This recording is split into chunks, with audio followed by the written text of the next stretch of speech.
সালামু আলাইকুম। আমি ডাক্তার মোহাম্মদ আজিজুল হক মানিক, আম, একজন নাক কান গলা বিশেষজ্ঞ। আজকে হেড নেক সিরিজের একটা গুরুত্বপূর্ণ ক্লাস, আম, যেটা একটু ইরেগুলারিটি ছিল, হয়তো মাঝখানে দুই একটা ক্লাস বাদ গিয়েছে। তবে আজকে ইম্পর্টেন্ট একটা টপিকের উপর ক্লাস নিব। আমি আজকে একটু অন্যভাবে, আমি অন্য সময় স্লাইড প্রিপেয়ার করি। তবে আজকে যেহেতু স্লাইড আমি প্রিপেয়ার করা হয়নি, আশা করি ক্লিয়ার শোনা যাচ্ছে। আজকে যে টপিক, এটা হচ্ছে হাইপোফ্যারিঞ্জিয়াল কার্সিনোমা এবং এর ম্যানেজমেন্ট আপডেট। যেটা অ্যাকচুয়ালি আমি আমাদের যেহেতু ইএনটি তে আমাদের মেইন হচ্ছে স্কট ব্রাউন আমরা ফলো করি, বা একটা বই, এর উপর যেটা লেটেস্ট এডিশনের যে ম্যানেজমেন্ট আপডেট হাইপোফ্যারিঞ্জিয়াল কার্সিনোমা, সেটার উপর ই করব। এখানে বেশ কিছু টপিক অনুযায়ী এটা স্লাইড ওইভাবে না, আমি জাস্ট হেডিং গুলো হাইলাইট করব এবং আমি মুখে বলার চেষ্টা করতেছি। এবং আমি এখানে কিছু মার্ক করেছি যেখানে ক্যান্সার রিলেটেড যা কিছু আছে এবং যে জিনিসগুলো আমাদের মনে রাখা প্রয়োজনীয়, সেটা এটা একটু অ্যাডভান্স, মানে যেটা আমাদের ডিসকাশন হয়তো আন্ডার গ্রাজুয়েট যারা আছেন তাদের জন্য একটু কষ্টকর হবে। তবে যারা আমরা ইএনটি তে আছি বা ইএনটি পোস্ট গ্রাজুয়েশন করতেছি বা ইসে, তাদের জন্য এটা ইম্পর্টেন্ট। প্রথমে যদি ইন্ট্রোডাকশনে আসি, যে হাইপোফ্যারিঞ্জিয়াল ম্যালিগনেন্সি, যেটা আমরা জানি যে ফ্যারিংস এর যে আমরা তিনটা পার্ট থাকে, যে অরোফেরিংস, হাইপোফেরিংস, নেজোফেরিংস, অরোফেরিংস, হাইপোফেরিংস, এটা আরেকটা নাম ল্যারিঙ্গোফেরিংস। এই যে ল্যারিঙ্গোফেরিংস বা হাইপোফেরিংস এর, এটার একটা ম্যালিগনেন্সি, একটা ওয়ান অফ দ্য কমন। এটা দেখা যায় যে ওভারঅল হেডনেক ক্যান্সারের 3 to 5% হেডনেক ম্যালিগনেন্সির হাইপোফ্যারিঞ্জিয়াল কার্সিনোমা। এর তিনটা সাবসাইট থাকে আমরা জানি, যেটা পাইরিফর্ম সাইনাস বা পাইরিফর্ম ফসা বলি। তারপর হচ্ছে পোস্ট ক্রিকয়েড এরিয়া, মানে ক্রিকয়েডের জাস্ট পিছনে যে ফেরিংস এর যে এরিয়াটা, এবং পোস্টেরিয়র ফেরিঞ্জিয়াল ওয়াল, মানে ফেরিংস এর পিছনের যে ওয়ালটা। এগুলো আমি ডিটেলসে যাব না অ্যানাটমিতে, তবে আহ, এই তিনটা মিলাই হচ্ছে হাইপোফেরিংস। এবং এখানে যে ক্যান্সার গুলো হয় সেটাকে আমরা হাইপোফেরিঞ্জিয়াল কার্সিনোমা বা ম্যালিগনেন্সি হিসেবে জানি। এটার এপিডেমিওলজি চিন্তা করি, এটা যদি আমরা দেখা যায় ওভারঅল ক্যান্সারের 0.5% হচ্ছে এই হাইপোফেরিঞ্জিয়াল ক্যান্সার, এবং হেডনেক ক্যান্সারের 3 to 5% এটা। দ্যাট মিনস মোটামুটি বেশ কমন একটা ক্যান্সার। এবং এগুলা eastern Asia, Africa, Northern Europe, এসব জায়গায় একটু বেশি হয়। এবং সবচাইতে কমন যদি আমরা চিন্তা করি, যে তিনটা সাবসাইট আমি বলেছি, যে পাইরিফর্ম ফসা, পোস্টেরিয়র ফেরিঞ্জিয়াল ওয়াল, পোস্ট ক্রিকয়েড এরিয়া, এর মধ্যে সবচাইতে কমনলি হয় আমাদের যে পাইরিফর্ম সাইনাস, যে পাইরিফর্ম সাইনাস ম্যালিগনেন্সি, সেটা। এবং এটা ইম্পর্টেন্ট এই জন্যই, যেহেতু ল্যারিংস এবং আমাদের ফেরিংস খুব ক্লোজ প্রক্সিমিটিতে থাকে। একই সাথে দেখা যায় ফেরিঞ্জিয়াল কার্সিনোমা অনেক সময় ল্যারিংসে চলে যায়, বা ল্যারিঞ্জিয়াল কার্সিনোমা অনেক সময় ফেরিংসে চলে যায়। সো এটা আমাদের খুব ইম্পর্টেন্ট। সার্জিক্যাল অ্যানাটমি এগুলোতে আমি যাচ্ছি না। তবে এটা আমাদের এটা একটু মাথায় রাখতে হবে, যে আমরা জানি যে পাইরিফর্ম সাইনাসের যদি আমরা বাউন্ডারি চিন্তা করি, এটা দেখা যায় যে মিডিয়ালি অ্যারে এপিগ্লোটিক ফোল্ড থাকে, লেটারালি থাইরোহাইড মেমব্রেন, থাইরয়েড কার্টিলেজ থাকে, এবং পাইরিফর্ম অ্যাপেক্স থাকে, যেটা নিচের দিকে একটা অ্যাপেক্স যেটা আমরা বলি। এবং এটা দেখা যায় খুব ক্লোজ টু দা ওই ক্রিকয়েড রিজিয়নের প্যারাগ্লোটিক স্পেসের কাছাকাছি। এবং এইদিকে দেখা যায় কোনো ম্যালিগনেন্সি হলে সেটা সহজেই দেখা যায় ল্যারিংসে ইনভেট করতে পারে, অথবা ল্যারিঞ্জিয়াল যে ফ্রেমওয়ার্ক সেটাতে ধরে ফেলে। এগুলাতে আমি ডিটেল যাচ্ছি না। তবে এটিওলজি যদি আমি চিন্তা করি, যে হাইপোফ্যারিঞ্জিয়াল কার্সিনোমা কি জন্য হয়, আমরা জানি ক্যান্সারের সবচাইতে কমন যদি আমরা ধরি, যে প্রিসিপিটেটিং ফ্যাক্টর যদি আমরা বলি, আমরা জানি অ্যালকোহল, টোবাকো, স্মোকিং, স্মোকার যারা, তাদের হয়, এবং যারা দুইটাই খায় তাদের দেখা যায় বেশি হয়। এছাড়াও হাইপোফ্যারিঞ্জিয়াল ম্যালিগনেন্সি যদি আমরা চিন্তা করি, আমরা জানি ওরোফেরিঞ্জিয়াল কার্সিনোমা যেটা, সেটা মেইনলি এইচপিভি দিয়ে হয়, human papilloma virus, virus origin. তবে কিন্তু হাইপোফ্যারিঞ্জিয়াল কার্সিনোমাও দেখা যায় যে 10.9% ক্ষেত্রে দেখা যায় এটা মানে এইচপিভি রিলেটেড হাইপোফ্যারিঞ্জিয়াল ম্যালিগনেন্সি হয়। এছাড়াও ডায়েটের ক্ষেত্রেও কিছু দেখা যায়, যারা বিভিন্ন ধরনের বেশি মিট খায়, বা যারা যে দেখা যায় সল্টেড ফুড খায় বা স্মোকড কোনো ফুড খায়, তাদের দেখা যায় এগুলো বেশি হয়। যারা গ্রিন ফ্রুট বা ভেজিটেবলস এগুলা খায়, তাদের দেখা যায় এই ধরনের ক্যান্সার হওয়ার চান্স কম থাকে। এবং পোস্ট ক্রিকয়েড কার্সিনোমা, এটা একটা খুব কমন একটা সিগনিফিকেন্ট একটা ইয়া থাকে, যে আমরা জানি পেটারসন বা ব্রাউন কেলি সিনড্রোম যেটাকে আমরা বলি, এবং মানে ক্রনিক হাইপোফ্যারিঞ্জাইটিস যেটা বলা হয়, এবং পামার ভিনসন সিনড্রোম এটা আরেকটা নাম। এইটা যাদের থাকে তাদের দেখা যায় যে পোস্ট ক্রিকয়েড কার্সিনোমা হওয়ার চান্স বেশি থাকে, এবং ফিমেলদের এটা বেশি হয়। এছাড়াও কিছু কোল ডাস্ট বা বিভিন্ন ফ্যাক্টরিতে কাজ করে, স্টিল ডাস্ট, আয়রন কম্পাউন্ড, এগুলার এক্সপোজার যাদের থাকে তাদের থাকে। এবং হিস্টোলজি যদি আমরা চিন্তা করি যে হাইপোফ্যারিংসে কি ধরনের ক্যান্সার হয়, হাইপোফেরিংসে মেইনলি হচ্ছে স্কোয়ামাস সেল কার্সিনোমা হয়। এছাড়া যদি আমরা বলি যেহেতু ফেরিংসে কিছু মাইনর স্যালাইভারি গ্ল্যান্ডও থাকে, এখানে অ্যাডেনয়েড সিস্টিক কার্সিনোমা হতে পারে। তবে মেইন যেটা মোস্ট অফ দ্য ক্যান্সারস আর স্কোয়ামাস সেল কার্সিনোমা। এবং এটা একটা কমনলি যে আমাদের হাইপোফেরেঞ্জিয়াল কার্সিনোমা স্প্রেড করে কিভাবে দেখেন, আমাদের এইখানে আমি যদি চিন্তা করি যে গলার আমার যে কাছাকাছি, যেহেতু হাইপোফেরিংসটা নিচের দিকে থাকে, জাস্ট হাইওয়েড বোনের এপিগ্লটিসের এবং এর এপিগ্লটি এটা লেটারালি এইদিকে, দেখা যায় সহজেই সে উপর দিকে, ডান দিকে, বাম দিকে, নিচের দিকে আসতে পারে। এটা তাহলে কি উপরের দিকে আসলে তার ফেরিঙ্গো এপিগ্লটিক ফোল্ড ক্রস করে তার বেজ অফ দ্য টাং এইসব জায়গায় যেতে পারে। তবে টেন্ডেন্সি হচ্ছে কিন্তু ক্যান্সারে নিচের দিকে গ্রো করে, মানে নিচের দিকে তার বেশি সে যেতে চায়। এবং লেটারালি দেখা যায় যেহেতু আমরা পাইরিফর্ম সাইনাসের বাউন্ডারি বলেছি, থাইরয়েড মেমব্রেন থাকে, থাইরয়েড কার্টিলেজ থাকে, সে সহজে লেটারালি গেলে কার্টিলেজকে ইনভেড করতে পারে। থাইরয়েড মেমব্রেন সে ভেদ করে সে বাইরে চলে আসতে পারে। মিডিয়ালি যদি আমরা চিন্তা করি, মিডিয়ালি আমরা যেহেতু এখানে ল্যারিংস থাকে, ল্যারিংসের মিডিয়াল ওয়াল সে ল্যারিঞ্জিয়াল ইনলেটে ঢুকে যেতে পারে ওই দিক দিয়ে, বা প্যারাগ্লোটিক স্পেসকে ইনভলভ করতে পারে। পাইরিফর্ম অ্যাপেক্সে যেগুলো থাকে দেখা যায় প্যারাগ্লোটিক স্পেসে ধরে। পোস্ট ক্রিকয়েড কার্সিনোমাতে দেখা যায় ক্রিকয়েডের উপরে আমরা জানি অ্যারিটিনোয়েড কার্টিলেজ গুলো থাকে, ওগুলাতে দেখা যায় ওই জয়েন্ট ইনভলভ করে ফেলে, ভোকাল কর্ড ফিক্স করে ফেলে। এবং নিচের দিকে গেলে ক্রিকয়েড পোস্ট ক্রিকয়েড যে ক্যান্সার থাকে সে নিচের দিকে গেলে জাস্ট নিচে ক্রিকোফ্যারিঞ্জিয়াল জাংশন এবং তার ইসোফেগাসে সে স্প্রেড করতে পারে। এবং পোস্টেরিয়র ফ্যারিঞ্জিয়াল ওয়ালের গ্রোথ অনেক, হ্যাঁ, সে যে কোনো দিকে যেতে পারে। এবং দেখা যায় যেহেতু এই রিজিয়নটা হাইলি লিমফেটিক সাপ্লাই থাকে এখানে, এবং দেখা যায় যে এটা বলা হয় যে 60 to 70% ক্ষেত্রেই এট the time of presentation neck node metastasis নিয়ে আমাদের কাছে আসে যে কোনো একটা হাইপোফেরেঞ্জিয়াল ক্যান্সার। এগুলা কিন্তু খুব, আমি জাস্ট কমন কথাগুলো আমি বলছি, যারা আমরা পোস্ট গ্রাজুয়েট করতেছি বা আমরা করব বা ই রিলেটেড করছি, দেখা যায় আমরা অনেক কিছু আপডেটেড লেটেস্ট বা ট্রিটমেন্ট প্রোটোকল বা এগুলো অনেক সময় আমরা মিস করে ফেলি। এবং কমন যে জিনিসগুলো আমাদের মাথায় থাকতে হয় যে কোনো সময়, যে কোনো রোগী ইভালুয়েশনের সময় আমরা এগুলো মিস করি। আমি সেই জিনিসগুলো ফোকাস করার চেষ্টা করব। এখানে রিজিওনাল স্প্রেডে একটা কথা আমি একটু আগে বলেছি যে up to 70% patients may have lymph nodal metastasis, particularly level 2 এবং 3। যেহেতু জাস্ট পাশে পাইরিফর্ম সাইনাসের পাশে 2, 3 থাকে, সবার প্রথমে 2, 3 তে আসে। এবং 70% পেশেন্টই হচ্ছে at the time of presentation সে নেক নোড মেটাস্টেটিস নিয়ে আসে।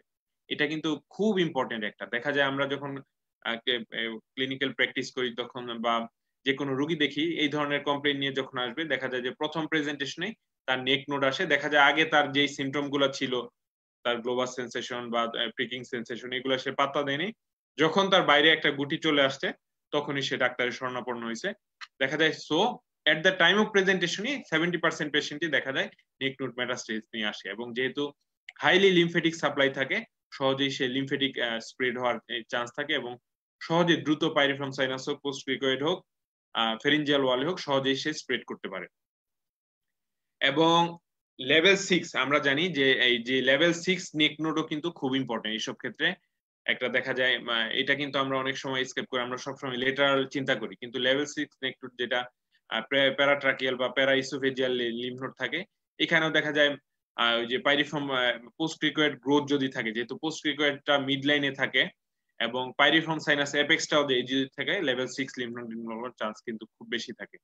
এবং ইউনিলেটারাল, আবার আমি এই কথাটা বলতেছি, যারা আমরা ইএনটি পড়তেছি, আমরা ইউনিলেটারাল ক্লিনিক্যালি পজিটিভ নেক ডিজিজ মানে হচ্ছে ক্লিনিক্যালি আপনি এক পাশে নোট পাচ্ছেন, কন্ট্রালেটারাল অকাল lymph node metastasis is at least 50%। That means আমরা যেটা অনেক সময় মিস করি, যে আমরা মনে করি যে right sided pyriform fossa growth with metastatic neck node to right, আমরা লেফট সাইড নিয়ে চিন্তাই করতেছি না যে লেফট সাইড নেকে কিছু নাই। বাট অকাল মেটাস্টেসিস হওয়ার চান্স হচ্ছে অ্যাটলিস্ট 50%। সো অবশ্যই যখন আমরা প্ল্যানিং অফ ট্রিটমেন্ট করব, সেটা যেই ট্রিটমেন্টই দেই, কন্ট্রালেটারাল যে নেক আছে সেটাকে আমার অবশ্যই অ্যাড্রেস করতে হবে। আইদার আমি সার্জারি করি, রেডিওথেরাপি যেটাই দেই না কেন, অবশ্যই দুই পাশে দেখতে হয়। এই জন্য পাইরিফর্ম সাইনাস যে কোনো হাইপোফেরিঞ্জিয়াল ক্যান্সার কিন্তু দুই পাশেই বাইলেটারাল নেক নোড মেটাস্টেসিস খুব হয়। এবং অকাল্ট হওয়ার চান্স, এই যে বললামই তো, যে এক পাশে ক্লিনিক্যালি পজিটিভ মানে অপর পাশে 50% তার চান্স আছে যে তার অকাল মেটাস্টেসিস থাকার। সো দুই পাশে আমার অ্যাড্রেস করতে হবে। এবং ডিস্টেন্ট স্প্রেড, হাইপোফ্যারিঞ্জিয়াল ক্যান্সার 17 to 25% ক্ষেত্রে 24% ক্ষেত্রে এট the time of presentation say distant metastasis নিয়ে আসে। ডিস্টেন্ট মেটাস্টেসিস কোথায় হয়? মেইনলি হচ্ছে আমাদের লাংসে হয়, পালমোনারি। এই জন্য আমরা এটা মাথায় রাখতে হবে আমরা যারা ক্লিনিক্যাল প্র্যাকটিস করতেছি। পাইরিফর্ম ফসা গ্রোথ আছে, অ্যাডভান্স পাইরিফর্ম ফসা, অ্যাডভান্স হাইপোফ্যারিঞ্জিয়াল ক্যান্সার, অবশ্যই আমরা একটা রুটিন একটা চেস্ট এক্সরে আমরা করাবো রোগীকে, যেহেতু আমরা একটা ডিস্টেন্ট মেটাস্টেসিস আছে কিনা। নেক নোড নিয়ে আসছে, তার লাংসে কিছু নাই, আমরা চেস্ট অস্কালটেট করতেছি কিছু পাচ্ছি না বা ওইরকম কিছু না, আমরা লাংসে হেয়ালি করা যাবে না, যেহেতু 70 to 25% ক্ষেত্রে ডিস্টেন্ট মেটাস্টেসিস হয় এবং এখানে মোস্ট হচ্ছে পালমোনারি মেটাস্টেসিস হয়। এছাড়াও লিভার, স্কেলেটাল মাসেল এগুলাতেও কিন্তু আসতে পারে। ক্লিনিক্যাল প্রেজেন্টেশন যদি বলি, এগুলাতে আমি ডিটেলস যাব না, যেহেতু ম্যানেজমেন্টে। ক্লিনিক্যাল আমরা জানি যেহেতু একটা খাদ্যনালীর একটা অংশ, হাইপোফেরিংস যেহেতু আমাদের ফুড প্যাসেজের উপরের একটা অংশ, এখানে দেখা যায় সহজেই তার প্রথমেই অডাইনোফেজিয়া, ডিসফেজিয়া, রোগী বলবে যে আমার গলা কাটা কাটা লাগতেছে, গলা বেঁধে যাচ্ছে, কিছু খেতে গেলে আটকায় যায়। এক পাশে সে ইউনিলেটারাল যে কোনো একদিকে দেখাবে, দুই পাশেও দেখাতে পারে, এরকম হতে পারে, সে খেতে পারতেছে না। তার কান ব্যথা, রোগী বলবে যে আমি যখন ঢোক গিলতে যাই তখন আমার গলায় ব্যথা হয়, সাথে সাথে কানেও একটা এক ধরনের পেইন সেন্সেশন হয়। সো আমরা জানি যে ভ্যাগাস নার্ভ যেটা থাকে, যেহেতু এখানেও সাপ্লাই রেফারডোটালজি আমরা যেটা জানি সেখানেও হয়। এবং এটা কিন্তু অবশ্যই একটা ইউনিলেটারাল থ্রোট পেইন, তার unilateral throat pain with earache patient complain করতেছে, অবশ্যই রোগীর বয়স একটু বেশি, কখনোই আমাদের ম্যালিগনেন্সি সাসপেক্ট করতে হবে বা যে কোনো লেশন আমাদের সাসপেক্ট করতে হবে, এটা অবশ্যই মাথায় রাখতে হবে। ঠিক আছে, টনসিলাইটিস বা অন্য ধরনের ইনফ্লামেটরি কজে অনেক সময় ইয়ারেক নিয়ে আসে, কিন্তু তার বয়স, তার ক্লিনিক্যাল আদার যে ফিচার যেগুলো থাকে এগুলো যদি থাকে, অবশ্যই আমাকে সাসপেক্ট করতে হবে। এবং রোগী অনেক সময় আসলে আমরা চিন্তা করি যে এটা Globus sensation, Globus feelings, never ever, কখনো আমাদের এটা মাথায় রাখা যাবে না যে রোগী আসতেছে গলায় তার কিছু বেঁধে যায়, গলায় খেতে গেলে আটকা যাচ্ছে, এটা মানেই যে তার কিছু না, যে গ্লোবাস ফেরিনজাইটিস বা এই ধরনের, আমরা অবশ্যই না। কারণ দেখা যায় পাইরিফর্ম যে হাইপোফ্যারিঞ্জিয়াল ম্যালিগনেন্সিতে প্রাথমিক পর্যায়ে ইনিশিয়াল যখন লেশন থাকে তখন দেখা যায় তার এই গ্লোবাস সেন্সেশন নিয়ে পেশেন্ট আসবে, ছোট একটা ডিসকমফোর্ট সব সময় থাকবে, ঢোক গিলতে গেলে কিছু একটা আটকায় যাচ্ছে এরকম থাকবে। এছাড়া পোস্ট ক্রিকুয়েট হলো যে আয়রন ডেফিসিয়েন্সি, এনিমিয়া, আদার্স যে ফিচার কলোনাইকিয়া, এগুলো তো থাকবেই, এগুলা কিন্তু আমাদের মাথায় রাখতে হবে এবং এই ধরনের প্রেজেন্টেশন নিয়ে আসে। এবং এটা তো বললামই যে 70% ক্ষেত্রে দেখা যায় নেক নোট নিয়ে প্রেজেন্ট করতে আসে। এবং নেক নোট লেভেল যদি আমরা 2-3 তে পাই, অবশ্যই আমাদের সার্চ করতে হবে যে পাইরিফর্ম বা হাইপোফ্যারিঞ্জিয়াল কোনো ধরনের ম্যালিগনেন্সি আছে কিনা। এই হচ্ছে ক্লিনিক্যাল প্রেজেন্টেশন। একটা রোগী আমরা যখন হয়, পেশেন্ট আমাদের কাছে কিভাবে প্রেজেন্ট করে, সে তার কমপ্লেইন গুলো বলবে, এই কমপ্লেইন গুলো বলবে, তারপর আমরা এক্সামিনেশন করবো। এক্সামিনেশন আমরা কি করি, যখন আমরা একটা নেক নোট আসবে, নেক নোটের এক্সামিনেশন করলাম, রোগী যখন কমপ্লেইন করলো তার ছোট একটা গ্লোবাস সেন্সেশন আছে, প্রিকিং সেন্সেশন আছে, তার ডিসফেজিয়া আছে, অডাইনোফেজিয়া আছে, তার ভয়েস চেঞ্জ আমরা পাচ্ছি, অবশ্যই আমরা ক্লিনিক্যালি আমরা ইনডিরেক্ট ল্যারিঙ্গোস্কোপি করি। এখন আউট পেশেন্ট প্রসিডিউরে দেখা যায় আমরা রিজিড এন্ডোস্কোপি বা ফাইবার অপটিক ল্যারিঙ্গোস্কোপি আমরা সাথে সাথে করে ফেলতে পারি। তখন আমরা প্রাইমারি ওই যে সাইটগুলো যেটা আমাদের নেক নোট নিয়ে যদি আসে, তার সাসপিশিয়াস প্রাইমারি সাইটগুলো আমরা অ্যাসেস করব, এইসব জায়গাগুলো ক্লিনিক্যালি এক্সামিন করব এবং পেশেন্টকে অবশ্যই আমরা ভালো করে অ্যাসেস করব। আরেকটা জিনিস খুব গুরুত্বপূর্ণ, এটা আমি যারা পোস্ট গ্রাজুয়েট করছেন তাদেরকে বলতেছি, একটা থাইরয়েড সোয়েলিং, আমরা দেখলাম যে এখানে একটা সোয়েলিং আছে, পেশেন্ট বলতেছি বলেন ঢোক গিলতেছি, মুভ সুইট ডিগ্লুটেশন, সেটা কিন্তু হচ্ছে রোগীর মুভ সুইট ডিগ্লুটেশন হচ্ছে, আমি ধরে নিলাম যে এটা থাইরয়েডের ফোলা, নেভার এভার। কারণ হচ্ছে থাইরয়েড তো আমাদের মেইন ডিফারেন্সিয়াল ডায়াগনোসিস, থাইরয়েড আমার মাথায় থাকবে, কিন্তু থাইরয়েডের সাথে অবশ্যই আমার মাথায় রাখতে হবে যে হাইপোফ্যারিঞ্জিয়াল ম্যালিগনেন্সি মেটাস্টেটিক হয়েছে কিনা তার থাইরয়েডে। আরেকটা হচ্ছে ডিরেক্ট ইনভেশন যখন হয়, তার থাইরয়েড কার্টিলেজ বা ফ্রেমওয়ার্ক ধরে ফেলে, দেখা যায় সেটাও কিন্তু মুভস উইথ ডিগ্লুটেশন হয়। এটাও কিন্তু একটা কোশ্চেন হয় অনেক সময় যে what are the structures moves with deglutition. আমাদের নেকে যখন হয় যে ধরনের কোনো সোয়েলিং, কি কি মুভস উইথ ডিগ্লুটেশন, কি কি সোয়েলিং মুভস উইথ থাইরয়েড যদি থাকে, থাইরোগ্লোসাল সিস্ট যদি থাকে, তারপর তার যদি কার্টিলেজ ম্যালিগনেন্সি, যে ডিরেক্ট ইনভেশন কার্টিলেজ ধরে ফেলে, কার্টিলেজ যদি মেটাস্টেসিস টু দা থাইরয়েড হয়, তখন হইতে হবে। এটা কিন্তু অবশ্যই আমার মাথায় রাখতে হবে। এবং আমরা পোস্ট ক্রিকুয়েট গ্রোথ যখন আমরা থাকে, পোস্ট ক্রিকুয়েট বা পোস্টার ফেরিঞ্জিয়াল ওয়ালে যখন দেখা যায় ইনভলভ হয়, তখন কিন্তু ল্যারেঞ্জিয়াল ক্রেপিটাস যেটা আমরা বলি সেটা লস্ট হয়। এটার আরেকটা নাম হচ্ছে ট্রটার সাইন বলে, ট্রটার সাইন, এটা কিন্তু মাথায় রাখতে হবে। এটা ট্রটার সাইন বলে, যেটা আমরা এইভাবে ধরে আমরা ল্যারিঞ্জিয়াল ক্রিপিটাস লস থাকি না। পোস্ট ক্রিকয়েড ম্যালিগনেন্সিতে যেহেতু ক্রিকয়েডের পিছনে তার আর গ্রোথ হয়, তখন দেখা যায় সে প্রিভার্টিব্রাল থেকে সে ওই গ্রোথের জন্য সে দূরে চলে আসছে, তখন দেখা যায় তার যে গ্রেটিং সেন্সেশন, তাকে যখন আমরা নাড়াই তার যে ভার্টিব্রাল বডির সাথে তার যে ফ্রিকশন হতো সেটা আর হচ্ছে না, ল্যারিঞ্জিয়াল ক্রিপিটাস লস্ট হয়। ল্যারিঞ্জিয়াল ক্রিপিটাস লস্ট হলে প্রথমে আমার পোস্ট ক্রিকয়েড ম্যালিগনেন্সি আমার মাথায় রাখতে হবে, এবং এটা ফিমেলদের বেশি হয়, আমাদের ফিমেল বেশি, এবং পেশেন্টের এনিমিয়া কয়লোনাইক ও আদার ফিচার যদি থাকে অবশ্যই আমার মাথায় রাখতে হবে তার পোস্ট ক্রিকয়েড কোনো ধরনের প্যাথোলজি আছে কিনা, এটা মাথায় রাখতে হবে। এই এক্সামিনেশন আমরা করি। এক্সামিনেশন বলতে যে আমরা থ্রোট এক্সামিনেশন, থ্রোট এক্সামিনেশন করব, আমরা নেক নোট থাকলে নেক নোট পালপেট করব, সবই দেখবো, নেকও পালপেট করে আমরা দেখবো। এখন ইনভেস্টিগেশন যদি আমরা বলি, সবাই মাথায় রাখতে হবে ইনভেস্টিগেশন কিন্তু অনেক কিছু লেখা থাকে, কিন্তু আমি প্রথম কি ইনভেস্টিগেশন করব, রুগীকে কি দিব।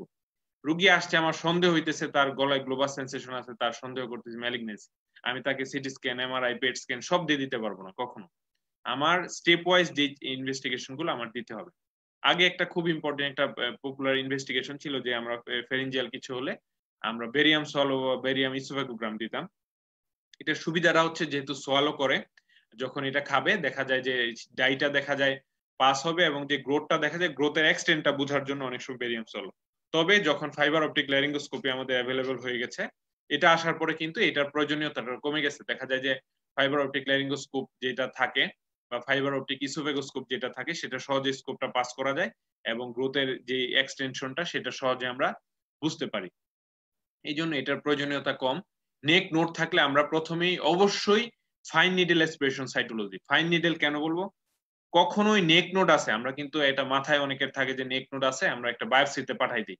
এফএনএসি তে একবার আসলো, আপনি সবকিছু ক্লিনিক্যালি আপনার যাচ্ছে যে ক্যান্সারের দিকে, কিন্তু এফএনএসি তে আপনার আসছে যে একটা নন স্পেসিফিক একটা রেজাল্ট দিল, কিন্তু আপনি ক্লিনিক্যালি আপনি ভিতরে গ্রোথ পাচ্ছেন বাইরে, আপনি দরকার হলে আবার আরেকটা এফএনএসি করান, আর মানে রিলায়েবল বা এটা রিভিউ করান।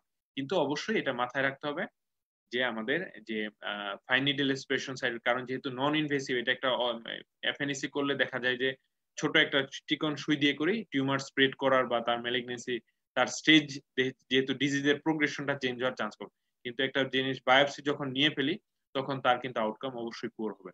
অবশ্যই আমাদের ফার্স্ট চয়েস অফ ট্রিটমেন্ট হচ্ছে, চয়েস অফ ইনভেস্টিগেশন যদি নেক নোট থাকে, fine needle FNAC, fine needle aspiration cytology আমরা করব। Open biopsy must be avoided, এখানে কিন্তু আমরা বইও বড় করে লিখে দেয়া আছে। এবং আমরা ডিরেক্ট ল্যারিঙ্গোস্কোপি আমরা করতে পারি, কখন করব, এখন ফাইবার অপটিক আসার পরে দেখা যায় আমরা ওইভাবে অ্যাসেস করতে পারি। ডিরেক্ট ল্যারিঙ্গোস্কোপি আমরা করব যখন আমরা আমার কোনো কনফিউশন আছে যে আমি ট্রিটমেন্ট প্ল্যানিং আমি করব, আমার ভালো করে দেখতে হবে ভিতরটা, তখন আমি ডিরেক্ট ল্যারিঙ্গোস্কোপি করে আর তার আমরা জেনারেল অ্যানেস্থেসিয়ার মাধ্যমে কিছু দিব। একটা চার্ট আছে কি কি জিনিস আমরা ডিরেক্ট ল্যারিঙ্গোস্কোপিতে জাজ করব এবং কি চিকিৎসা দিব, সেটা আমি ছকটা পরে দেখাবো এটা। তারপরে আমরা নোট থাকলে এফএনএসি দিলাম, ফাইবার অপটিক ল্যারিঙ্গোস্কোপি করলাম ভিতরে দেখার জন্য, যদি ওই সময় বায়োপসি নেওয়া যায় ওই সময় ওই সেটিং এ অনেক সময় আমরা যেহেতু ছোট স্কোপ দিয়ে বায়োপসি নিয়ে নিতে পারি। আর কি ইনভেস্টিগেশন করতে পারি, আমরা সিটি স্ক্যান করতে পারি। সিটি স্ক্যান আমরা কন্ট্রাস্ট এনহান্সড করার প্রিফার করি, যেহেতু কন্ট্রাস্ট এনহান্সড করলে দেখা যায় যে টিউমারের যে স্প্রেডটা তার ভালো মতো ঠিক মতো বোঝা যায়। এমআরআইও করতে পারি, তবে সিটি স্ক্যানটা প্রিফারেবল। এমআরআইও করা যায়, সিটি স্ক্যানে আমরা দেখতে পারি কোন কোন জায়গায় ইনভলভমেন্ট আছে, ডিজিজটার এক্সটেনশন কতটুকু, কার্টিলেজ ধরছে কিনা, এগুলো আমরা ভালো করে বুঝতে পারবো। এই জিনিসগুলা করে, কারণ বিকজ অফ ট্রিটমেন্ট, আমাদের ট্রিটমেন্ট পারপাসে যখন আমরা প্ল্যানিং করি একটা ক্যান্সার সার্জারি, এটা যেহেতু একটা মাল্টিডিসিপ্লিনারি অ্যাপ্রোচ, অবশ্যই তাকে আমাদের স্টেজিং করতে আগে যে কোন পর্যায়ে আছে রোগটা, এটাকে কোন চিকিৎসা তার জন্য সুইটেবল, তাকে আমরা আমার সেটআপে আমি কোন চিকিৎসাটা দিতে পারবো, এই জন্য তার প্ল্যানিং অফ ট্রিটমেন্টের জন্য তার ইনভেস্টিগেশন অফ চয়েসটা খুব ইম্পর্টেন্ট। আমি কি ইনভেস্টিগেশন দিয়ে তার কমপ্লিট ইভালুয়েশন করে তার রোগটার কোন পর্যায়ে আছে আমি ধরতে পারবো। এবং যেটা আগেও বলেছি আমরা একটা চেস্ট এক্স-রে রুটিনলি করব, যেহেতু ডিস্টেন্ট মেটাস্টেজ নিয়ে আসতে পারে, আমাদের জায়গায় অ্যাভেলেবল না, কিন্তু এটা একটা ওয়ান অফ দ্য ইম্পর্টেন্ট যে আমরা যখন কনফিউশনে থাকবো যে রোগীর সার্জারি করব না রেডিওথেরাপি দিব, রোগী কি T3 নাকি T4, রোগী কি T2 নাকি T3, মানে স্টেজ 2 তে না 3 তে না 4 তে, এরকম যদি বর্ডার লাইন কোনো কনফিউশন থাকে তখন কিন্তু আমরা পেট স্ক্যানও করতে পারি, CT scan with PET scan, এটা উন্নত দেশে আমাদের এটা করা হয়, এটা যখন এটা আমরা করতে পারি। এবং স্টেজ, দ্যাট মিনস তাহলে ইনভেস্টিগেশন যদি বলে আমরা কি কি বলবো, আমরা হচ্ছে ফাইন নিডল নেক নোড থাকে, ফাইন নিডল অ্যাসপিরেশন সাইটোলজি করব, আমরা ফাইবার অপটিক ল্যারিঙ্গোস্কোপি করব, ওইভাবে বায়োপসি নিতে পারি, ডিরেক্ট ল্যারিঙ্গোস্কোপি করে আমরা করতে পারি দেখার জন্য। আর হচ্ছে আমরা একটা সিটি স্ক্যান করতে পারি, ডিজিজের এক্সটেনশন কতটুকু, নেক নোড কতটুকু, কোন কোন জায়গায় আছে, তার এক্সটেনশন কত, এটা চেস্ট এক্সট্রাক্ট করতে পারি যে ডিস্টেন্ট মেটাস্টেসিস আছে কিনা, সিটি স্ক্যান অফ চেস্ট এগুলো করতে পারি। এগুলো কিন্তু ক্রনোলজিক্যালি আমার বলতে হবে, ক্রনোলজি যেটা আমি প্রয়োজন মনে করব সেগুলা করব। পেট স্ক্যানও আমরা অনেক ক্ষেত্রে করতে পারি। এইসব জায়গায় এই জিনিসগুলো, এই ইনভেস্টিগেশন গুলো আমাদের মাথায় রাখতে হবে। এখন স্টেজিং আমরা জানি সবসময় টিএনএম স্টেজিং আমরা করি।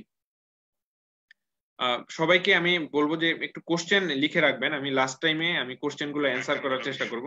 স্টেজিং যেটা আমরা জানি টিএনএম স্টেজিং আমরা করি, এখানে টিএনএম এইখানে এই যে চেকলিস্ট আমি পরে দেখাবো, এটা লাস্টে। এখানে আরেকটা জিনিস আমি দেখাচ্ছি যে একটা রেডিওলজি সিটি স্ক্যান যখন দিব, রেডিওলজিস্ট বা আমিও যখন একটা সিটি স্ক্যান দেখবো, আমরা কিন্তু জানি না। আমরা যেটা করি, আমরা যারা অনেক সময় যারা যারা ইএনটিতে প্র্যাকটিসও করতেছে, আমরা যারা অনেকে পোস্ট, আমরা কিন্তু অনেক সময় খেয়াল করি না যে রেডিওলজিতে আমরা কি কি জিনিস দেখবো। আমার মাথায় থাকতে হবে যখন আমি একটা সিটি স্ক্যান হাতে নিব বা সিটি স্ক্যানটা আমি একটা ফিল্মটা দেখবো, তখন কি কি জিনিস আমার মাথায় থাকবে, যে আমি জানি যে রোগটার কার্সিনোমা হাইপোফেরিংস আছে, নেক নোড মেটাস্টেসিস আছে, আমি সিটি স্ক্যানে কি কি দেখবো। আমি সিটি স্ক্যানে যে সিনোপটিক রেডিওলজিক্যাল রিপোর্টে আমরা কি কি জিনিস, এটাও রেডিওলজিস্টরা কি কি জিনিস নোট করে দিবে, এই জিনিসগুলো মাথায় রাখতে হবে। যে টিউমার ভলিউমটা কতটুকু, কোন সাইজের টিউমার আছে, তার কোন কোন জায়গায় সুপিরিয়রলি ওরোফেরিংস ফ্রি আছে কিনা, ক্রিকোফেরিংস আছে কিনা, ইসোফেগাসে আছে কিনা, ট্রান্সগ্লোটিক হচ্ছে কিনা, মানে গ্লোটিসে ধরছে কিনা, আমরা যে বর্ডার লাইন লেরিংসে ধরলে বর্ডার লাইন ক্রস করছে কিনা, এই জিনিসগুলো আমরা বিভিন্ন সেকশনে আমরা দেখব। প্রি এপিগ্লোটিক স্পেস ধরছে কিনা, প্যারাগ্লোটিক স্পেস ধরছে কিনা, এই জিনিসগুলো দেখতে হবে। অ্যারিটিনয়েড জয়েন্ট, ক্রিকোনয়েড জয়েন্ট এগুলো ধরছে কিনা, এই জিনিসগুলো, এবং নেক নোডের মধ্যে লেভেল 2 to 5 প্রিট্রাকিয়াল, রেট্রোফেরেঞ্জিয়াল এই নোডগুলা ইনভলভমেন্ট কিনা, এই জিনিসগুলো ভালো করে রেডিওলজিতে দেখতে হবে। এখন আমরা স্টেজিং যখন করি, টিএনএম স্টেজিংটা আমি একটু দেখাই। সবাই আমরা জানি ফেরিঞ্জিয়াল গ্রোথে যে টি কি, T1 less than 2 centimetre, T2 হচ্ছে 2 to 4 এবং মোর দেন 1 সাবসাইট। আমরা জানি হাইপোফেরিংস এর সাবসাইট কি কি আছে, আমরা যে পাইরিফর্ম সাইনাস এবং পোস্টক্রিকয়েড আর হচ্ছে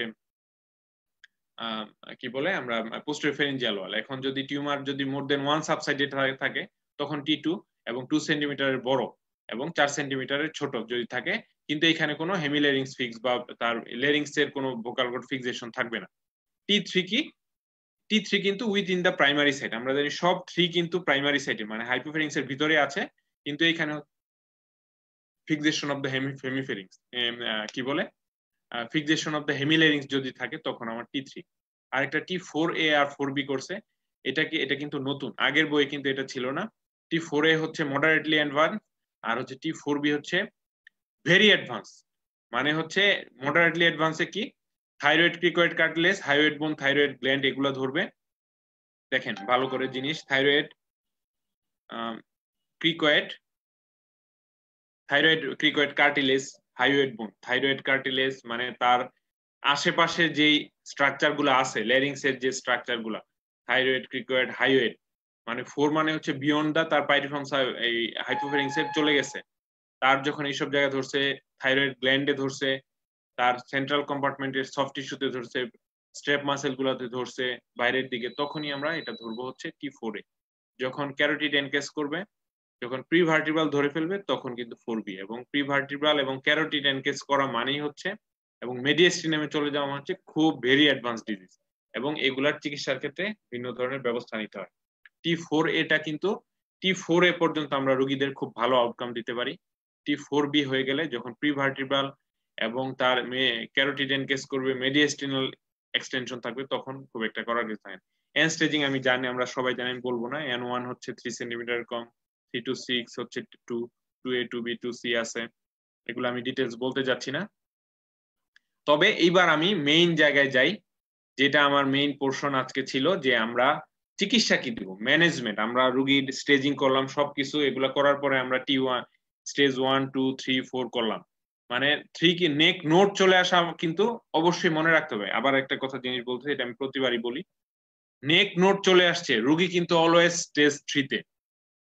নেক নোট মানেই অ্যাটলিস্ট মিনিমাম স্টেজ 3 নেক নোট মানে, এর বেশি হতে পারে 3 4, তখন হবে যে সাইজ কতটুকু, এন এর সাইজকে, যেহেতু TNN স্টেজিং যদি আমরা বলি, মানে T3N0 stage 3, T3 T1 N1 T1 N1 অবশ্যই স্টেজ 3, মানে তার নেক নোট চলে আসছে মানেই হচ্ছে তার স্টেজ 3, এটা মাথায় রাখতে হবে। এবং তবে চিকিৎসাটা কিন্তু মেইনলি আমাদের নেকের, যেহেতু আমরা নেক একটা অ্যাপ্রোচেবল জায়গা, আমরা কিন্তু টি স্টেজিং এর উপর আমরা চিকিৎসাটা অনেক ক্ষেত্রে এখানে ভ্যারি করে, ওই জায়গাটার উপরে ডিপেন্ড করে। এবং ফ্যাক্টরস কি কি থাকে এটা আমরা সব ক্যান্সারের ক্ষেত্রে আমরা জানি, যে টিউমার ফ্যাক্টর আমরা বলি, টিউমার ফ্যাক্টর মানে রোগের যে ডিজিজ ফ্যাক্টর, আমরা যদি আমরা চিন্তা করি যে টিউমারটা কোন সাইজের, কোন জায়গায় আছে, কয়টা সাবসাইট ধরছে, তার রোগটা কি ল্যারিংস ধরছে কিনা, ইসোফেগাস ধরছে কিনা, থাইরয়েড গ্ল্যান্ডে আছে কিনা, এক্সটেনশন এক্সট্রা ল্যারিঞ্জিয়াল স্প্রেড আছে কিনা, এগুলা। এবং ডিজিজ ফ্যাক্টরের মধ্যে নোড কি রকম আছে, কোন জায়গায় আছে, এক পাশে আছে কিনা, দুই পাশে আছে কিনা, N0 কিনা, ক্লিনিক্যালি N0 কিনা। N0 আমরা ক্লিনিক্যালি আমরা কিন্তু ফাইনাল N0 আমরা কখন বলবো, আফটার ইনভেস্টিগেশনের পরে যদি আমরা না পাই তখন আমরা N0 বলতে পারবো, কিন্তু ক্লিনিক্যালি পালপেবল না মানেই কিন্তু N0 না, ক্লিনিক্যালি N0 হতে পারে, বাট কমপ্লিট N0 আমরা বলার জন্য আমাদের অবশ্যই আমাদেরকে ইনভেস্টিগেশন করতে পারে। পারফরমেন্স স্ট্যাটাস, যেটা আমরা খুব ইম্পর্টেন্ট, পারফরমেন্স স্ট্যাটাস হচ্ছে রোগীর পেশেন্ট ফ্যাক্টর। আমরা জানি এই একটু আগে যেটা বললাম সেটা ডিজিজ ফ্যাক্টর, ডিজিজটা কোন জায়গায় আছে, কি কি অবস্থায় আছে। পেশেন্ট ফ্যাক্টর কিরকম, রোগীর বডি বিল কিরকম, নিউট্রিশন আছে কিনা, তার বয়স কত, তার অপারেশন করলে কত বছর বাঁচবে, আর রোগী এমনি থাকলে কতদিন বাঁচবে, তার রেডিয়েশন দিলে তার মরবিডিটি গুলা কি হবে, এই জিনিসগুলো আমার অবশ্যই মাথায় রাখতে হবে রোগীর ট্রিটমেন্ট প্ল্যানিং এর যখন আমরা সিলেক্ট করব।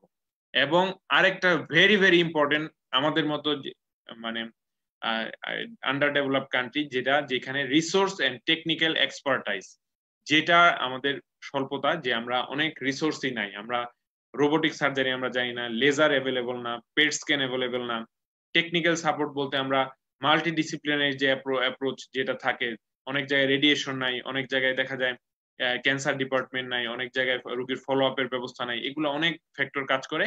এই জিনিসগুলা, এই ফ্যাক্টরগুলো প্রথমে আমাদের মাথায় রাখতে হবে। এবং অনেক জায়গায় এক্সপার্ট সার্জন নাই, আমাদের আমরা ট্রেইনড আপ না চিকিৎসা দেওয়ার জন্য, এগুলা ডিপেন্ড করবে। এবং এই জিনিসগুলা দ্যাট মিনস তাহলে ডিজিজ ফ্যাক্টর, পেশেন্ট ফ্যাক্টর এবং রিসোর্স ফ্যাক্টর যেটা থাকে, এগুলার উপরে বেস করেই কিন্তু আমরা চিকিৎসাটা নির্ধারণ করব যে আমি রোগীকে কি চিকিৎসা দিব। এখন আর্লি হাইপোফ্যারিঞ্জিয়াল ক্যান্সার, আর্লি হাইপোফ্যারিঞ্জিয়াল ক্যান্সার কাকে বলবো আমরা, স্টেজ 1 এবং স্টেজ 2 কে। স্টেজ 1 স্টেজ 2 কি, T1 N0 M0। T1 মানে হচ্ছে 2 সেন্টিমিটারের কম একটা সাবসাইডে আছে। স্টেজ 2 কি, T2 N0 M0 মানে তার 2 to 4 সেন্টিমিটারের মোর দেন 1 সাবসাইড আছে। এগুলা ট্রিটমেন্ট অফ চয়েস দেখা যায় সার্জারি অথবা রেডিওথেরাপি। দেখেন আমি কিন্তু দুইটাই এবং ইকুয়াল রেজাল্ট, আমি একটু পরে আমি ডাটাটা দেখাবো যে এটার দুইটার আউটকাম কেমন। আমরা প্রিফার করি কিন্তু আমাদের দেশে যেহেতু অনেক কিছুই হাইপোফ্যারিংসে অ্যাপ্রোচ করার মতো অনেক ধরনের ব্যবস্থা নেই, আর্লি ক্যান্সার হইলে আমরা অনেক এটা দেখা যায় রেডিওথেরাপি বা এইসব জায়গায় পাঠাই দিই। দুইটারই কিন্তু ডিসঅ্যাডভান্টেজ আছে। একটা সার্জারি যখন যে কোনো রোগের যখন ক্যান্সারের অ্যাপ্রোচেবল যদি আমার জায়গা থাকে আমরা সার্জারি করতে পারবো। বেস্ট ট্রিটমেন্ট হচ্ছে সার্জারি, বিকজ অফ কারণ রেডিওথেরাপি একটা কস্টলি একটা চিকিৎসা। রোগীর এইখানে অনেক ধরনের রোগীর দেখা যায় এই কি বলে ডিসঅ্যাডভান্টেজ আছে, রোগীর বিভিন্ন ধরনের কমপ্লিকেশন হয়, এটা লং টার্ম দিতে হয় রোগীর থাকে, এবং পরবর্তীতে 5 বছর পরে একটা সেকেন্ড প্রাইমারি হওয়ার চান্স খুব বেশি থাকে রেডিয়েশন এক্সপোজার হইলে। সো এটা মাথায় রাখতে হবে। আমরা চয়েস করব depends on tumour factor, disease factor, nodal factor, performance status, resource, technical expert, সবকিছুর উপর। তবে রেডিওথেরাপি অথবা সার্জারি আমরা দুইটা করব, যে কোনো একটা চয়েস করতে পারি আমরা স্টেজ 1-2 ক্যান্সারে। এবং রেডিওথেরাপি দিলে তো আমরা দিব, এটা ফ্র্যাকশনেশনে 5 দিন করে সপ্তাহে দেয়, এবং দিলে দেখা যায় রোগীর আউটকাম 80 to 90% ক্ষেত্রে 5 ইয়ার সার্ভাইভাল রেট। T1 এর ক্ষেত্রে, T2 এর ক্ষেত্রে আরেকটু কম, তবে এটা থাকে। সার্জারি যদি আমরা চিন্তা করি, সার্জারি আমরা কি করি, হাইপোফ্যারিঞ্জিয়াল ম্যালিগন্যান্সি আমরা কি সার্জারি করি, হাইপোফ্যারিঞ্জিয়াল আমরা কিন্তু স্টেজ মানে T1-2, আমি কিন্তু যারা ইএনটি তে আছেন আমি একটু মাথায় আবার একটু মনে রাখবেন, T1টা কি 2 সেন্টিমিটারের কম একটা সাবসাইটে আছে, T2টা কি 2 সেন্টিমিটারের বেশি কিন্তু 4 সেন্টিমিটারের কম, মোর দেন ওয়ান সাবসাইড সে থাকতে পারে, এটা কিন্তু মাথায় রাখতে হবে। তখন আমরা কিন্তু কিছু সার্জারি করতে পারি এইসব জায়গায়। এটা আমরা আফটার কমপ্লিট ইভালুয়েশনের পরে আমরা রোগী অ্যাসেস করব সেটা পাইরিফর্ম ফসার মিডিয়াল ওয়ালে না লেটারাল ওয়ালে, সেটা কি দুইটা ওয়ালই ধরছে না একটা ওয়াল ধরছে, সেটা কি অ্যাপেক্সে আছে কিনা না এগুলো। আমরা দুই ধরনের চিকিৎসা দিই, যেটা কনভেনশনাল যে এক্সটার্নাল অ্যাপ্রোচে আমরা যদি থাকে, মানে সার্জারি কি ধরনের আমরা সার্জারি করি, এক্সটার্নাল অ্যাপ্রোচে ফেরিঙ্গোটমি করে যে জায়গায় আছে সেটা কেটে নিয়ে আসবো কনভেনশনাল এক্সটার্নাল অ্যাপ্রোচে বা ফেরিঙ্গেক্টমি করে। আর ট্রান্সওরাল অ্যাপ্রোচে আমরা করতে পারি, এটা কিন্তু নতুন ভাবে আমরা অনেক সময় করি ট্রান্সওরাল অ্যাপ্রোচে, মানে মুখের ভিতর দিক দিয়ে ওই যে পাইরিফর্ম ফসা আমরা ল্যারিঙ্গোস্কোপ দিয়ে ভালো করে বা ফেরিঙ্গোস্কোপ দিয়ে দেখে আমরা ওই জায়গাটা আমরা এক্সারসাইজ করে নিয়ে আসবো। এই এক্সটার্নাল অ্যাপ্রোচ যেটা থাকে এটা আমরা কখন প্রিফারেবল দেখেন, ইন্ডিকেশন কি এটা আবারও বলতেছি, যারা পোস্ট গ্রাজুয়েশন একটু মনোযোগ দিয়ে দেখেন, টিউমার লেস দেন মানে T1 T2 মানে লেস দেন 4 সেন্টিমিটার আছে, পাইরিফর্ম এপেক্সে নাই, এপেক্স থাকা মানে কিন্তু তার খুব ক্রিকয়েডের কাছাকাছি এবং ওইখান থেকে কমপ্লিটলি এটা এক্সারসাইজ করা যায় না, পোস্ট ক্রিকয়েড মিউকোসা ফ্রি মানে ক্রিকয়েডের পিছনে মিউকোসা ধরে ফেলে নাই, এগুলা কিন্তু অ্যাপ্রোচ করা যায় না এক্সটার্নাল অ্যাপ্রোচে বা যে কোনো ইসে, এবং আউটকাম খুব খারাপ। মোবাইল ভোকাল কর্ড মানে হচ্ছে মোবাইল ভোকাল কর্ড মুভমেন্ট ঠিক আছে, কার্টিলেজে কোনো ইনফেকশন নাই, প্যারাগ্লটিক্স কোনো স্প্রেড হয় নাই, দ্যাট মিন্স তার ভিতর দিকে যায় নাই, দ্যাট মিন্স হচ্ছে T1 2 যখন হয় তখন আমরা এক্সটার্নাল প্রজেক্ট করতে পারি। আমরা কি কি সার্জারি করি, পার্শিয়াল ফেরিঙ্গেক্টমি, যেহেতু লেটারালি দিতে হয় ফেরিংসের কিছু অংশ আমরা ফেলে দিয়ে সেই জায়গাটা আমরা ক্লোজ করে দিই, ক্লোজ করতে পারি আমরা যে ফেরিঙ্গোপ্লাস্টি করি, যেটা আমরা করতে পারি কি ফ্রি রেডিয়াল ফোরাম ফ্ল্যাপ দিয়ে, অথবা আমরা পেক্টোরালিস মেজর মায়োকার্ডিনাস ফ্ল্যাপ দিয়ে, এগুলা দিয়ে আমরা কিন্তু এই ডিফেক্টটা ইয়া করতে পারি। এখন আপনি লেটারাল ওয়ালে আছে, আপনি পার্শিয়াল ফেরিঙ্গেক্টমি করতে পারতেছেন, কিন্তু মিডিয়াল ওয়ালে আছে, মিডিয়াল ওয়াল মানে হচ্ছে তার ল্যারিংসের যে এই কাছাকাছি সে আছে, তখন কিন্তু পার্শিয়াল ল্যারিঙ্গেক্টমি মানে পার্শিয়াল ফেরিঙ্গেক্টমি করে ল্যারিংসেরও কিছু অংশ আমাদের ফেলে দিতে হবে এবং তারপর রিকনস্ট্রাকশন করতে হবে। এই জিনিসগুলা এটাতে করলে কি আমরা অর্গান প্রিজার্ভেশন, কারণ একটা রোগীর ফাংশনাল আউটকাম দেওয়া কিন্তু খুব ইম্পর্টেন্ট। এই ধরনের রোগী খেতে পারতেছে কিনা, রোগী সোয়ালো করতে পারতেছে কিনা, রোগীর শ্বাসকষ্ট আছে কিনা, রোগীর ভয়েসটা কিরকম, এই জিনিসগুলো অবশ্যই মাথায় রাখতে হবে যে কোনো রোগীর চিকিৎসা দেওয়ার আগে। এবং এটা কিন্তু রোগীর কনসার্ন, রোগীর একটা ছিদ্র হয়ে যাবে, রোগীর ভয়েস থাকবে না, এটা কিন্তু রোগীর ক্যান্সারে মরে যে অনেকে মরে যাওয়াটাকে এক্সপেক্ট করে, অ্যাকসেপ্ট করে যে আমি যেটাই হোক হোক তারপরে আমি আমার কন্ট্রোনালি ফালাবো না, এরকম থাকে। সো এই জিনিস অবশ্যই আমাদের খুবই কেয়ারফুলি মাথায় রাখতে হবে যে রোগীকে আমরা কোন ধরনের চিকিৎসা দিব সেটা কিন্তু মাথায় রাখতে হবে অবশ্যই।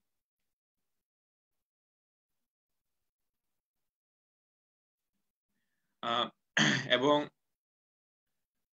কি তাইলে কি কনজারভেটিভ যে আমরা এক্সটার্নাল অ্যাপ্রোচে কি পার্শিয়াল ফেরিঙ্গেক্টমি, পার্শিয়াল ফেরিঙ্গোল্যারিক্টমি, এই দুই ধরনের সার্জারি করতে পারি। এবং এই যে আমি রিকনস্ট্রাকশন কিভাবে বলছি, আমি যে পেক্টোরালিস মেজর মায়োকার্ডিনাস ফ্ল্যাপ অথবা ফ্রি রেডিয়াম ফোরাম ফ্ল্যাপ দিয়ে করতে পারি। এখানে একটা ছবি এই যে দেখেন, এই যে আমি একটু ছবিতে দেখাচ্ছি কারসার দিয়ে, এখানে পাইরিফর্ম ফসাই আছে হয়তো T2 এটা গ্রোথ, এবং এটা কাটার পরে এই যে পার্শিয়াল ফেরিঙ্গোল্যারিঙ্গেক্টমি করার পরে যে ফ্রি রেডিয়াল ফোরাম ফ্ল্যাপ দিয়ে এটা তার রিকনস্ট্রাকশন করা হয়েছে, এবং এটা পরবর্তীতে 2 ইয়ার্স আফটার এই ছবিটা দেখাচ্ছে এখানে, যেখানে এটা ল্যারিংসের ইনলেট ভিতরে দেখা যাচ্ছে এবং এখানে রোগীর ডিজিজ ফ্রি অবস্থায় আছে।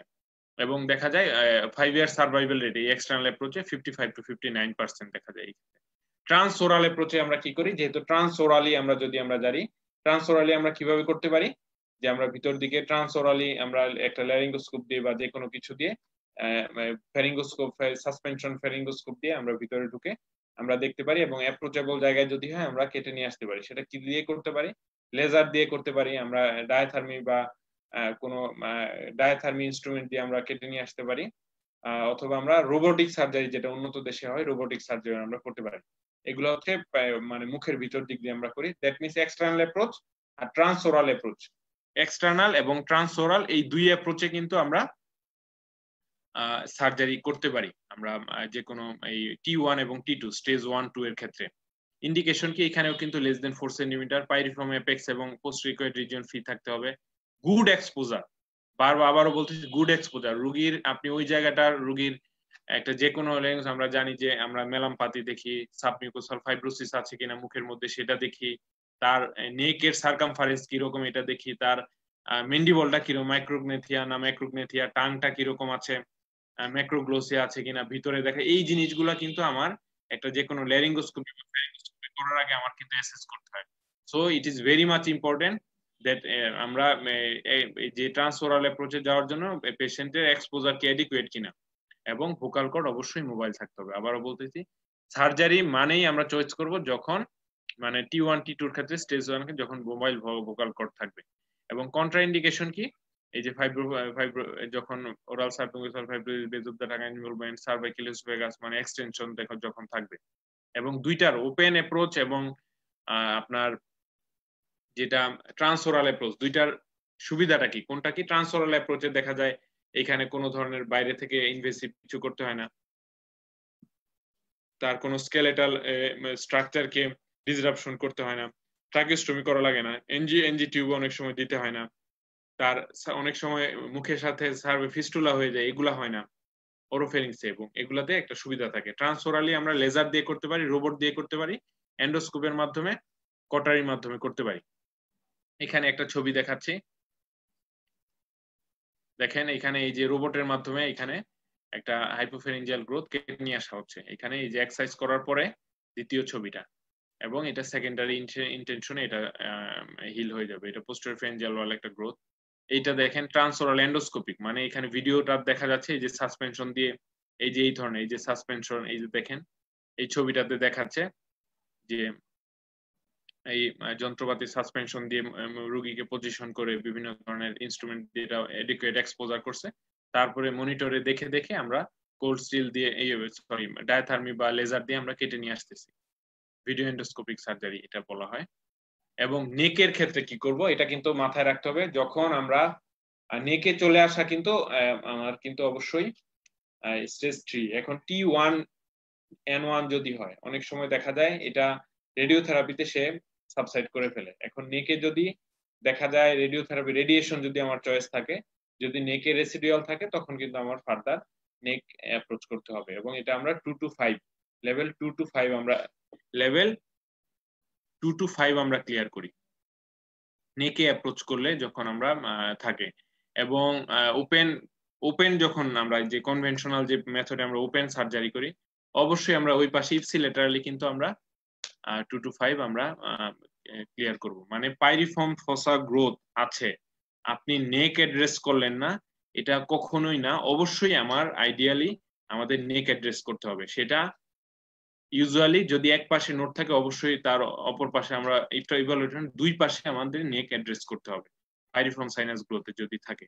এবং আর্লি ক্যান্সারের ক্ষেত্রেও আমরা যদি দেখি, T1 T2 এর ক্ষেত্রেও যদি দেখা যায় যে সাসপেক্টেড অকাল মেটাস্টেসিস আছে, তার দুই পাশেই আমরা রেডিওথেরাপি দিতে পারি, দুই পাশেই আমরা বা নেক ডিসেকশন করতে পারি, এটা মাথায় রাখতে হবে অবশ্যই।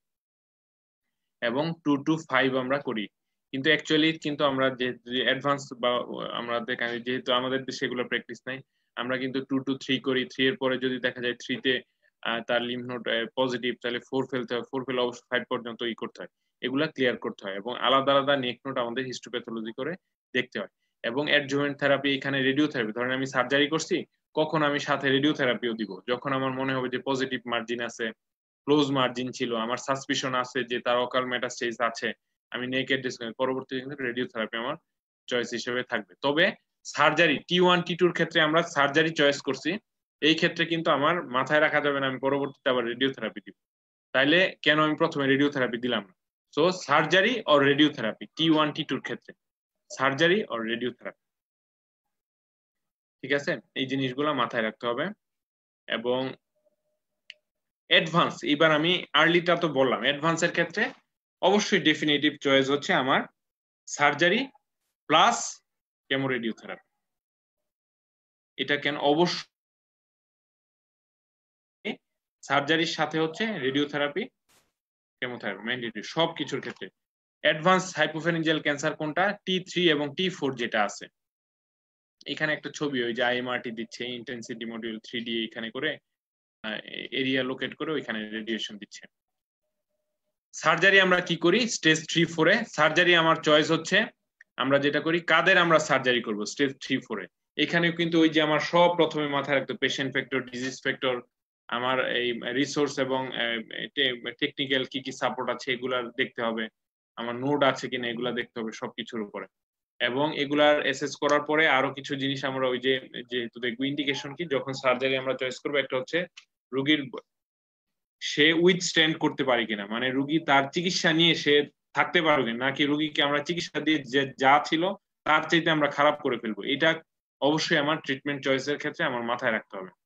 ইন্ডিকেশন কি সার্জারির ক্ষেত্রে তার জেনারেল কন্ডিশন ভালো হইতে হবে, তার ল্যারিঞ্জিয়াল ফাংশন যদি কম্প্রোমাইজড হয় তখনই আমি সার্জারিতে, ল্যারিঞ্জিয়াল ফাংশন ইনটেক্ট আছে তখন আমার বারবার আমার কনজারভেশন চিন্তা করতে হবে কিভাবে আমি ল্যারিংসকে টিকা রাখতে পারি। ল্যারিঞ্জিয়াল ফ্রেমওয়ার্ক ধরে ফেলছে, কার্টিলেজ ইনভলভ হয়ে গেছে, এগুলো ধরে ফেলছে, হাইওয়েট বোন ধরে ফেলছে, এখানে কিন্তু আপনার কোনো ধরনের অপশন নাই সার্জারি। এবং আগে রেডিওথেরাপি পাইছে, পরবর্তীতে কিন্তু তার অবশ্যই সার্জারি করতে হবে।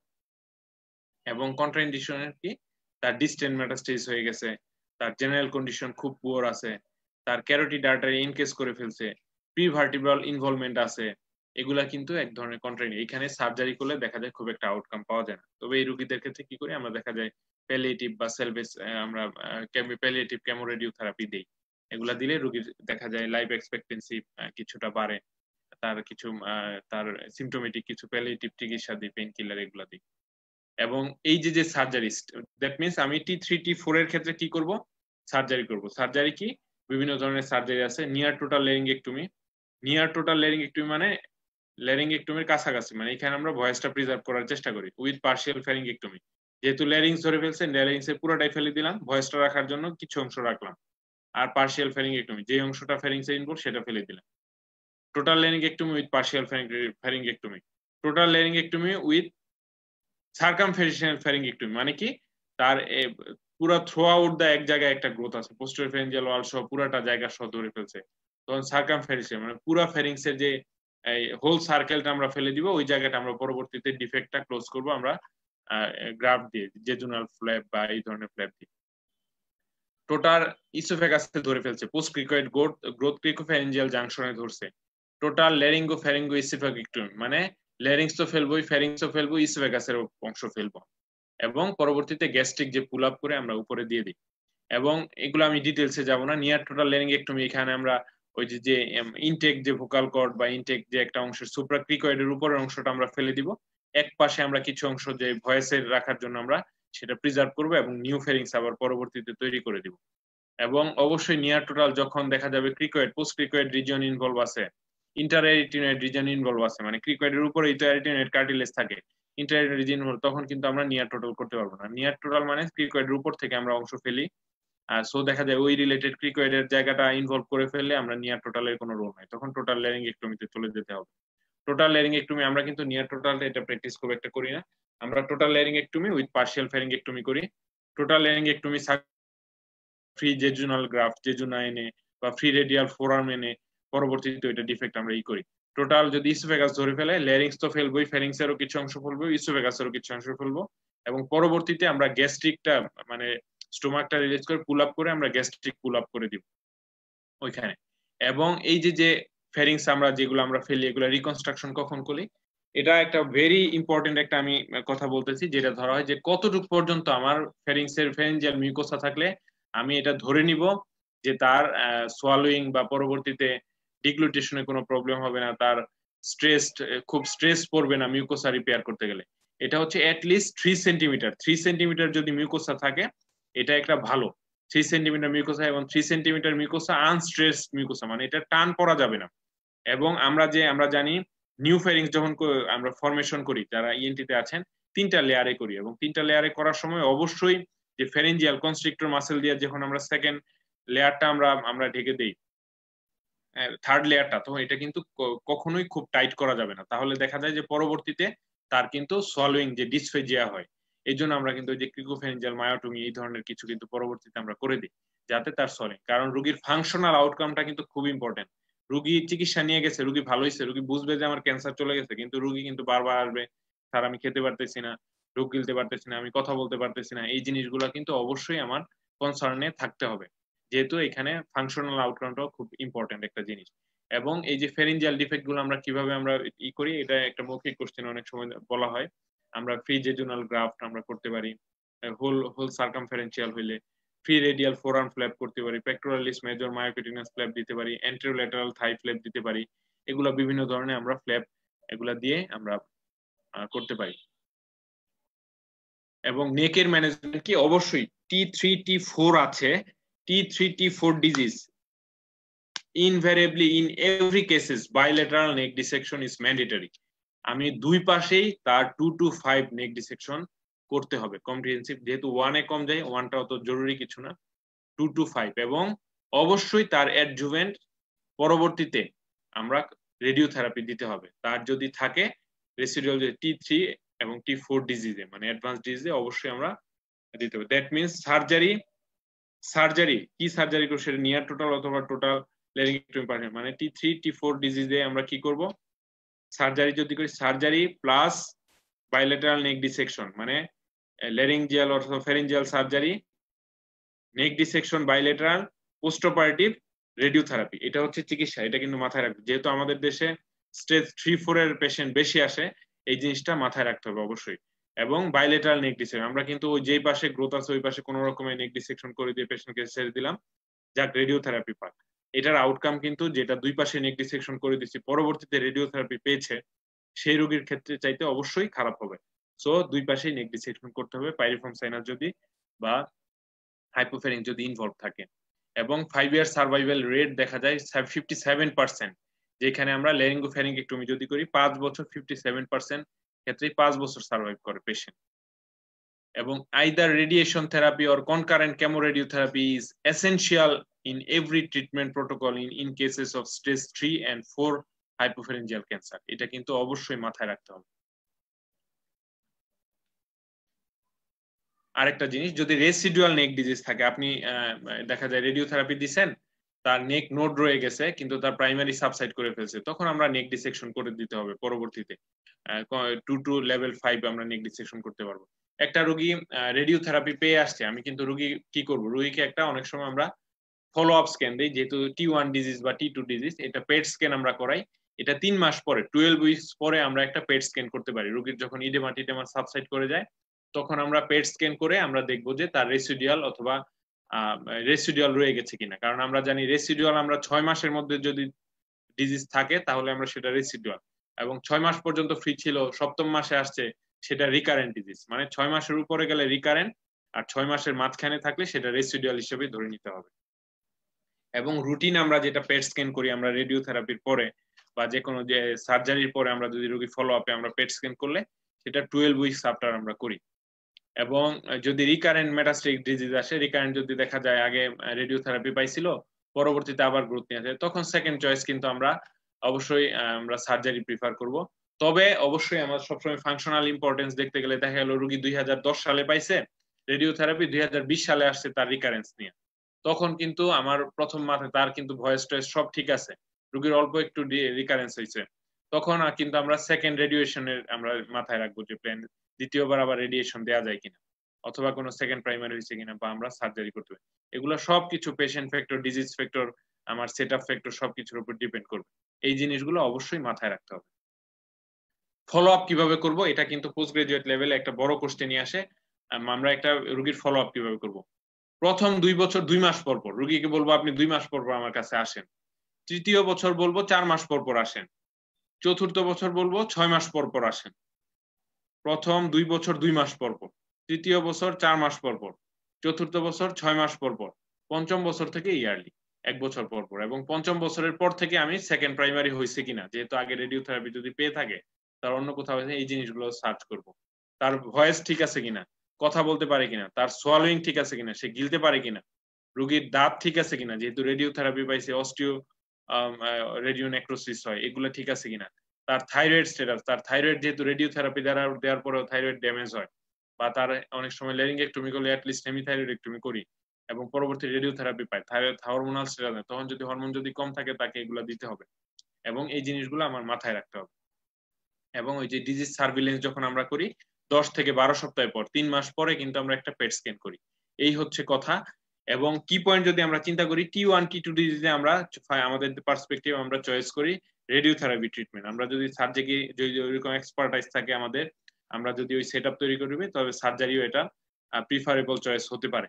চিকিৎসার ক্ষেত্রে দেখা গেল অল্প লিমিটেড গ্রোথ, T1 গ্রোথ, তখন আমরা এক্সারসাইজ করে নিয়ে আসলে রোগীর মরবিডিটি কিছুটা কম থাকা যায়। এবং স্টেজ 3-4 ডিজিজ অবশ্যই মাল্টি মডালিটি ট্রিটমেন্ট, এবং এখানে দেখা যায় যে ওভারঅল 5 ইয়ার সার্ভাইভাল রেট কিন্তু খুব ভালো যে কোনো রোগের ক্ষেত্রে, এবং এগুলো যদি আর্লি ডায়াগনোস করে চিকিৎসা করতে পারি। সো একটা হাইপোফ্যারিঞ্জিয়াল ম্যালিগনেন্সির কিভাবে একটা রোগী প্রেজেন্ট করে, কি আমরা কিভাবে স্প্রেড করতে পারে, কোন কোন দিকে যায়, এটা ইভালুয়েট কি করব, কি ইনভেস্টিগেশন করব, ইনভেস্টিগেশনের পর স্টেজিং আমরা কিভাবে করব, স্টেজিং করার পরে আমি রোগীকে কোন চিকিৎসা আমরা চয়েস করব, সেটা ওই যে patient factor, disease factor, performance status সবকিছু দেখার পরে সিদ্ধান্ত নিব, এবং রোগীকে পরবর্তীতে কিভাবে ফলো আপ করব, এই জিনিসগুলো মাথায় রাখতে হবে।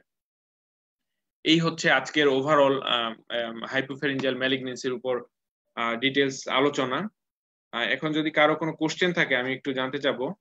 Thank you. আজকে আসলে ওই স্লাইডে না, আমি বই দেখাচ্ছি যে জিনিসগুলো মুখে বলার চেষ্টা করেছি। যারা আমার মনে হয় যেহেতু রেকর্ড থাকে সবাই চেষ্টা করবেন, তবে বইয়ে তো আরো ডিটেলস আছে। আমি চেষ্টা করছি যতটুকু আমি দেখতে পেরেছি বা আমাদের নিজেদের এক্সপিরিয়েন্সে যতটুকু আছে, এবং বই যেটা বলে, বই তো যেহেতু স্ট্যান্ডার্ড গাইডলাইন, ওই অনুযায়ী আমাদের মনে রাখতে হবে। এবং এটা কিন্তু পরীক্ষার জন্য বা যে কোনো কিছু আমরা যখন প্রিপারেশন নেই, এই ধরনের যে কোনো রোগের আপডেটেড যে ম্যানেজমেন্ট কিন্তু জানা জরুরি। এবং এটা খুব কমন, কিন্তু আমাদের দেশে যেহেতু ক্যান্সার খুব বেড়ে গেছে, এবং আবার আমি বলতেছি যে ক্যান্সার চিকিৎসা কিন্তু অবশ্যই শুধু যে ইএনটি করে ফেলবে তার হাইপোফ্যারিঞ্জিয়াল ক্যান্সার তা না। এটা oncology, radiology, medical oncologist, radiation oncologist, আপনার সার্জারি, প্লাস্টিক সার্জন, আপনার ম্যাক্সিলোফেশিয়াল সার্জন, কোন কোন জায়গায় ইনভলভমেন্ট, এগুলো সবকিছু একটা মাল্টি ডিসিপ্লিনারি অ্যাপ্রোচের মাধ্যমে একটা কমপ্লিট ক্যান্সার চিকিৎসা দেওয়া যায়। এই হচ্ছে ওভারঅল আলোচনা। এবং হাইপোফ্যারিঞ্জিয়াল আমি আশা করি এটা আসলে আন্ডার গ্রাজুয়েট যারা আছেন তাদের জন্য হয়তো একটু কঠিন হয়ে গেছে, এবং আমি ডিটেলস বলার চেষ্টা করেছি। তারপর যাদের আগ্রহ থাকে তারা হয়তো কিছু বুঝতে পারবেন। তবে যারা পোস্ট গ্রাজুয়েট আছেন, যেহেতু আমরা স্কট ব্রাউন বইটাকে আমরা ফলো করি, অন্যান্য বইও স্টিলম্যান বিভিন্ন সব বই আছে, তবে যে কোনো একটা বইয়ের জিনিসগুলো মেইন, যেহেতু এটা লেটেস্ট আসছে এই জন্য আমি এটার উপর বেশি জোর দিচ্ছি। এই জিনিসগুলো থাকলে, এটা মাথায় থাকলে সবার জন্য এটা হেল্পফুল হবে। এই হচ্ছে আজকের ওভারঅল আলোচনা। সবাইকে ধন্যবাদ জানিয়ে আজকের মতো এখানে শেষ করছি।